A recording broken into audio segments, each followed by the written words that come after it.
Hello, Extremely, how are you? Hey there. I'm fine. I just got home from work and just have some new level design ideas. So I think I'll have a long night ahead of me. That's in a nutshell. So how did you get into game dev? Well, originally I was just making levels for Warcraft 3. Maybe you've heard of the level editor, because like a lot of mods were also created in Warcraft 3. Like Dota is famously born from a Warcraft 3 map. Actually, before even that, I was doing like Warcraft 2 maps and StarCraft maps. I think that was the beginning. Then I started making like an FPS mod map for StarCraft 2, but I got into a lot of like limitations of the engine, and then I decided that at this point it would be easier to just start coding my own game engine and make my own games. So I started learning Ruby Flash. That was the first year of university. That was back in 2014, I think. Jesus, that was 12 years ago already. Yeah, and even before that, as a child, I was like drawing strategy game scenes on paper. You know how it is during school. Yeah, it's quite a long story, but that's the version. Is Flakmeister your first game? Well, let me think about it. Actually,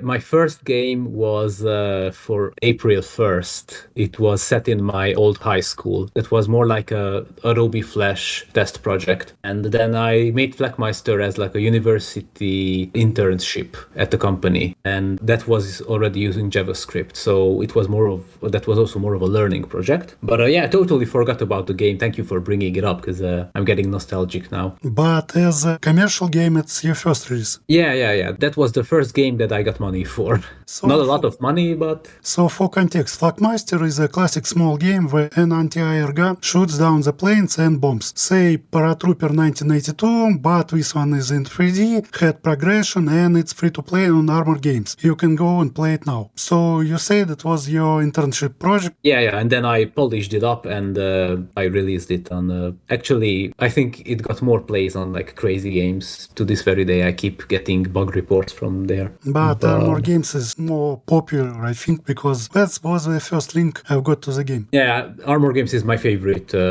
website, actually, for browser games. They were always very, very nice when communicating with us developers. So, did you ever get the perfect score yourself? Perfect score? That's impossible. No, that's if you can survive on the hardest difficulty, that's already more than enough. I don't think I could do it anymore, because I haven't played that game in like 8 years probably now. I finished it on easy, but already some missions in the middle, it's just everything court and bumps. Yeah, it's you have like an optimal build for the abilities. You really need those magnetic proximity shells, and you just use that multi-shot and you pray to God that it works. Yeah, it was a fun project, and actually I really wanted to put some story into it, and I really wanted this motif that you are like the protagonist and you win like every battle, but even then, spoiler alert, but at the end of the game you still lose the war, because just one anti-aircraft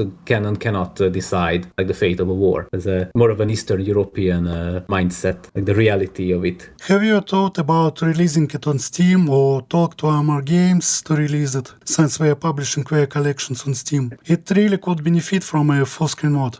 Yeah, I keep thinking about a full screen mode. For a couple of years I was also planning on making a Flakmeister 2 with like also like where you could shoot like ground troops as well, like air and ground and maybe even sea. Yeah, but then other projects got in the way. But yeah, I am actually thinking about it. So Peacemakers 1919 is a simple drive-and puzzle game. It's an awesome idea, I absolutely love it. A premium border gore simulator. It's an hour free-to-play game, currently available on Armor Games. So what's the story behind it? Peacemakers was like a 1 or 2 month long project. It was a very short project. It was made for the centenary, for the 100-year anniversary of the Paris peace talks, after the First World War. And it's actually a huge deal here in Hungary and in Transylvania where I live, because of the Trianon treaties and whatever. And I thought it would be fun to put like a more of a historical and more of an objective twist on it, because everyone hates the people who redrew the maps, because of course no one is satisfied with the end end result. But actually, when you think about it,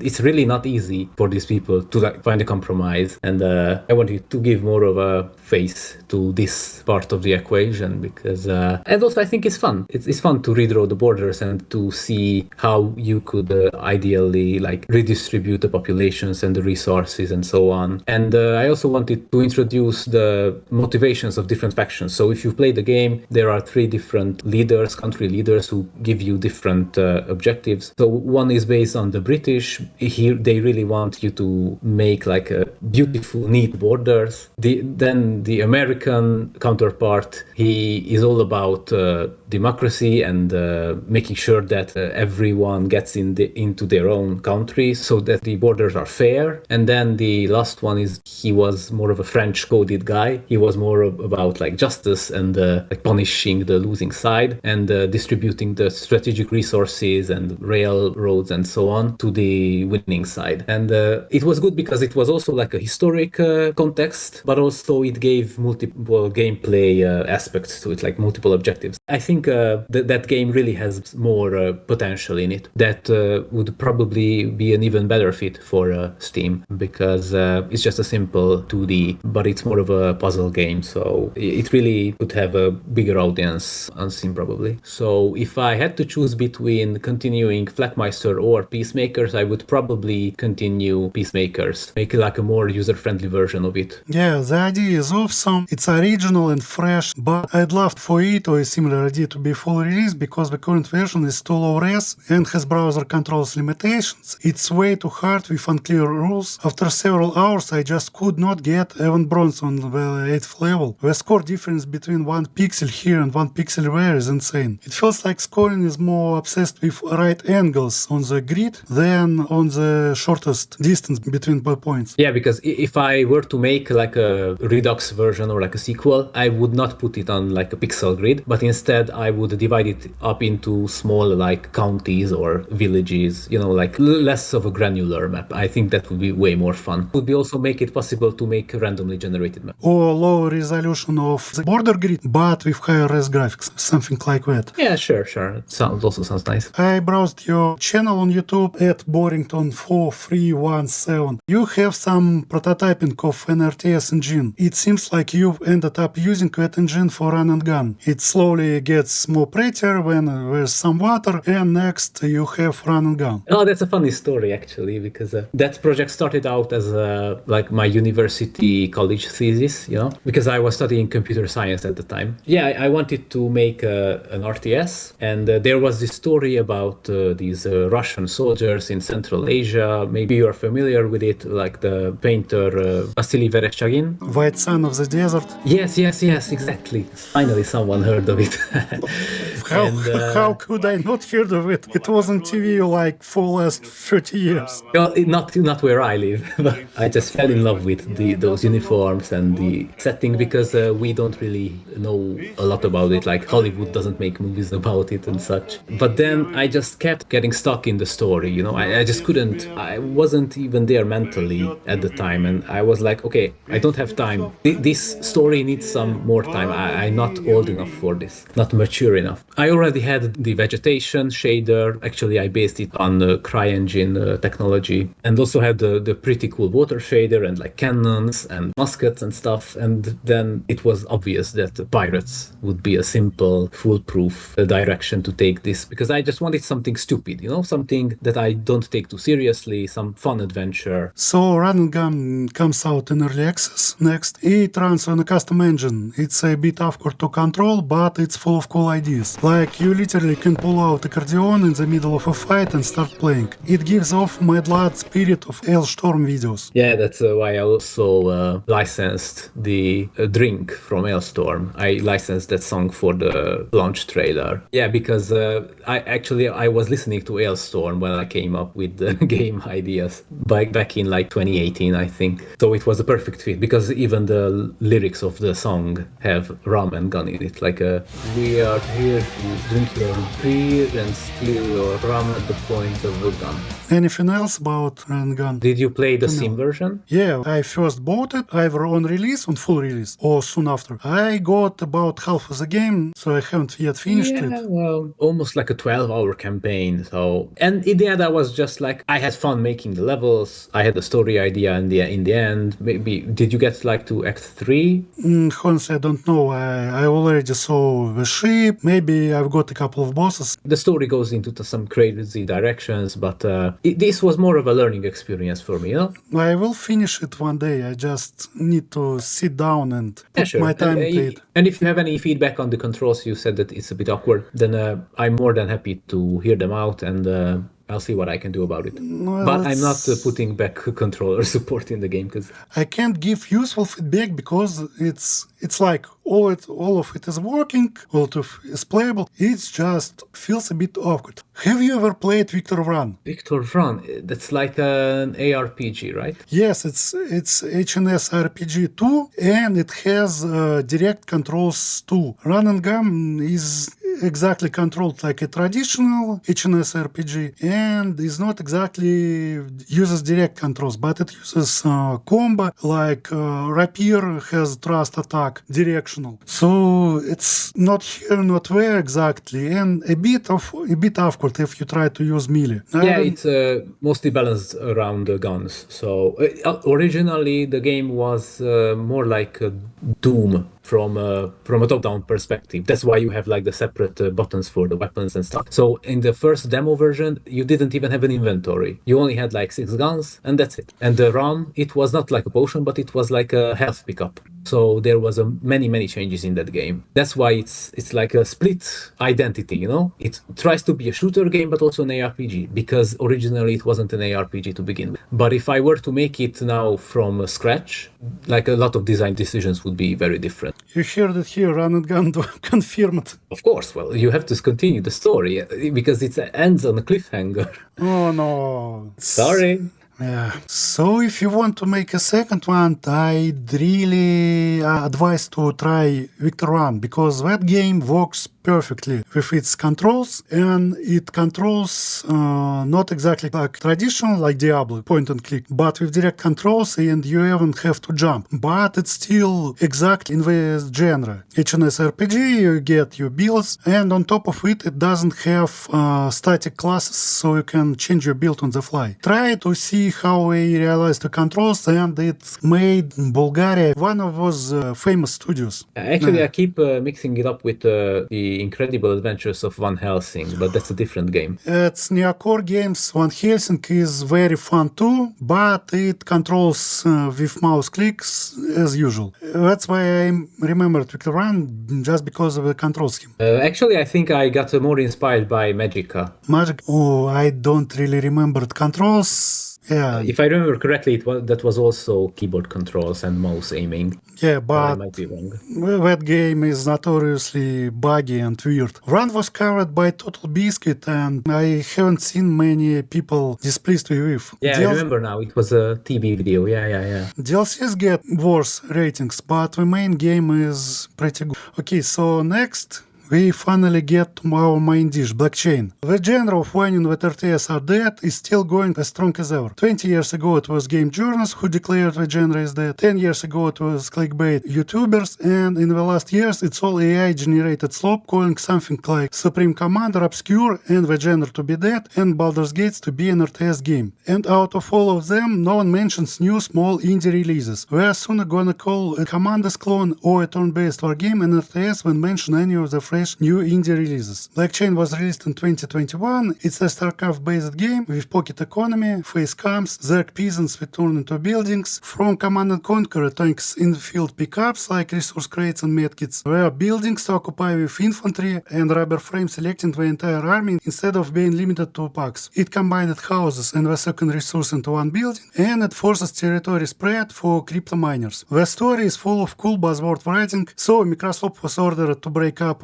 by Kurt. So now neither Alibaba and Yandex fight over their assets. You mine space on Optanium and space crypto. The campaign even tracks with story stonks. Pathfinding mostly works, but it's as wonky as run and gun. So what's the development story behind BlackChain? I just felt like I wanted to really test the RTS part of the engine. And originally, the age-old trap of every game developer saying that, oh, I will make this game in like 1 month. The reason I started making it because I applied to a company at the time as a 3D modeler, like a low-poly mobile game modeler, and they didn't hire me. So I decided that I should do some more modeling stuff for my portfolio. And so I started making these sci-fi designs, but specifically these low-poly, classic-looking sci-fi designs. And from that, one thing followed another. And at the time, like crypto was huge and I really hated it. So I thought that maybe I would make this parody story about it. But if I were to remake it now, obviously it would be about AI, but maybe in the sequel. So it's self-made engine, it's the same as Run and Gun? Yeah, it's the same engine as Rum Gun. So since the game doesn't have graphics option, can you reveal the secret how to disable chromatic aberration, bloom, blur, is there a config or ini file to edit anything to make it less painful to see at the edges of the screen? I think you can turn off post-processing. But it's not in the options. Wait, what? Wait. I am 100% sure that you have a button to turn off BlackChain, but I will check it out because... Give me a second, I'll just launch the game and... Okay, yeah. So window mode, lock cursor to window, always must scroll speed, arrow key, scroll speed, double click time. Graphics quality high, pixel density 100. That's all there is. And you don't have the... Next to the pixel density, you don't have the post-process? No, nothing. Yeah. I am going insane. It also doesn't have a scalable GUI, so it all overlaps on top of each other. Maybe you didn't test it on different resolutions and you only run it on 16:9? Yeah, what is your 4:3 ratio? Science. It's 4:3. I'm not at home because of the war, so I'm using my old Japanese screens. Do you intend to patch it more or is it finished project for you? Actually, there is like an unfinished patch that I should really release now, but I'm not planning on releasing more content. I'm not talking about content, just patches like possible option to scale for 4:3. It's minor percent of people using it, but not zero. Or like Pioneer unit says it has cryptojack ability, but I don't think it's even in the game, or what does it mean? Did I remove? They throw grenades. This is the state that the game is in currently. I don't even remember a lot of things about it anymore because it was 5 years ago. But Tooltips talks about cryptojack. There's no back button for menus, and with overlapping GUIs, it's a bit wonky. FOV could be a bit bigger. One of the achievements got a little bit bugged. The achievement to finish 4th map without losing units, it's one of the tactical maps with no building. But it demands actually hard difficulty to trigger. I saw what you added hard difficulty later, yeah? Yes. Either you need to update the description or look into it. So if you don't want to bother with your game, just change description and that's all. Okay, no, I understand. Okay. Oh, that's thanks. I couldn't find credits. It's at the end of the game. But not in the middle. Who wrote the music? I did. That's my music. Metal It's stuff. my electric guitar and some drum samples. Pretty cool. Thank you.